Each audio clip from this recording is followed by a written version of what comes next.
नमस्कार। ज्ञान मुकुट तक में आप सबका स्वागत है। इन 6 लक्षणों से हम आत्मा को पहचानते हैं। आत्मा मतलब चेतना। अभी हमें परमात्मा के बारे में जानना बाकी है। परमात्मा को कैसे पहचानें? चेतना के लिए ही इतने लक्षण हैं। चेतनाएं अनंत है, लेकिन परमात्मा मतलब विश्व चेतना एक ही है। परमात्मा को हम सर्वशक्त, सर्वव्यापी और सर्वज्ञ बोलते हैं।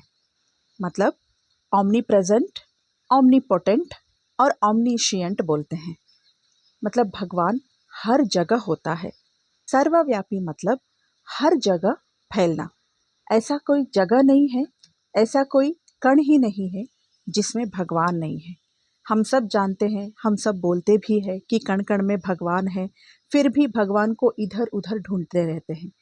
भगवान हमारे अंदर भी है। ऐसा कोई जगह ही नहीं है जहाँ पे भगवान नहीं जा सकते।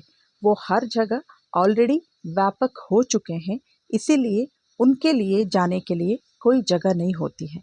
परमात्मा को जानने के लिए और भी बहुत सारे मंत्र हैं। उसमें से कुछ मंत्र चुन के आगे के एपिसोड्स में मैं आपको बताऊंगी। इनको ओमनी प्रेजेंट बोलते हैं, जो हर जगह होते हैं, और ओमनीपोटेंट बोलते हैं, जो सर्वशक्त है। सर्वशक्त का मतलब ये नहीं है कि वो कुछ भी कर सकते हैं। सर्वशक्त का मतलब है, ओमनीपोटेंट का मतलब होता है कि कुछ भी करने के लिए वो किसी टूल पे डिपेंड नहीं होते। जैसे कि आत्मा को काम करने के लिए, देखने के लिए, छूने के लिए, चलने के लिए, कुछ भी करने के लिए शरीर, इंद्रिय और मन का सहारा लेना पड़ता है। लेकिन परमात्मा को किसी चीज़ की सहारा नहीं लेना पड़ता। किसी चीज़ पे डिपेंड होके, किसी टूल या किसी इक्विपमेंट पे डिपेंड होके परमात्मा काम नहीं करते। परमात्मा को काम करने के लिए ये सारी चीज़ नहीं चाहिए। परमात्मा को ये सारी चीज़ करने के लिए सहारा लेने की ज़रूरत नहीं है। आत्मा को ये सब चाहिए। शरीर, इंद्रिय और मन का होने से ही आत्मा कुछ भी कर सकता है। अगर देखना है तो आँखों की ज़रूरत है। अगर किसी को छूना है तो हमें हाथ और पैर की ज़रूरत है। चलने के लिए पैरों की ज़रूरत पड़ती है। कुछ सुनना है तो कानों की ज़रूरत पड़ती है। लेकिन परमात्मा को इन सब की ज़रूरत नहीं है। बिना आँखों के, बिना कान के, बिना हाथ पैर के ही भगवान चल सकते हैं। चलने की ज़रूरत भी नहीं है, क्योंकि हर जगह होते हैं ऑलरेडी।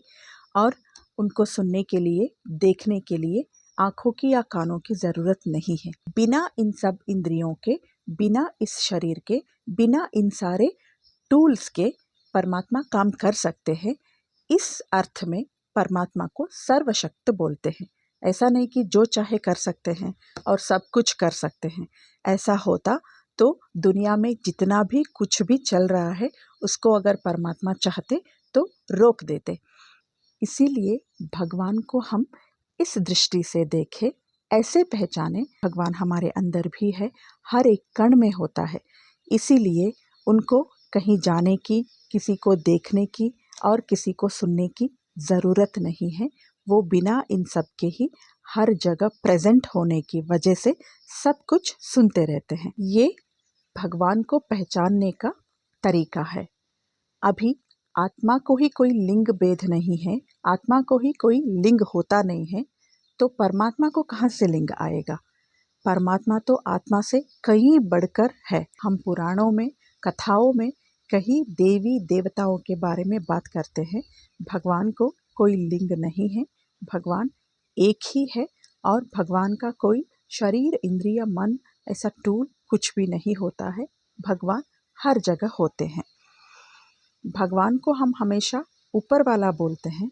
ऊपर वाला का मतलब ये नहीं है कि भगवान ऊपर रहते हैं, हमसे श्रेष्ठ है, हमसे कई बढ़कर उनको ज्ञान है, इसीलिए हम उनको ऊपर वाला बोलते हैं। हम कोई, जहाँ हम काम कर रहे हैं, वहाँ के बॉस हमारे ऊपर जो भी होते हैं, उनको हमसे ज़्यादा क्वालिफ़िकेशन होता है, हमसे ज़्यादा एलिजिबिलिटी होता है और हमसे ज़्यादा ज्ञान होता है उस चीज़ में जिसके लिए हम काम कर रहे हैं। इसीलिए हम उनको अपना ऊपर वाला मानते हैं। ऊपर वाला मतलब हमारे ऊपर के ऑफिसर या हमारे बॉस ऐसे बोलते हैं।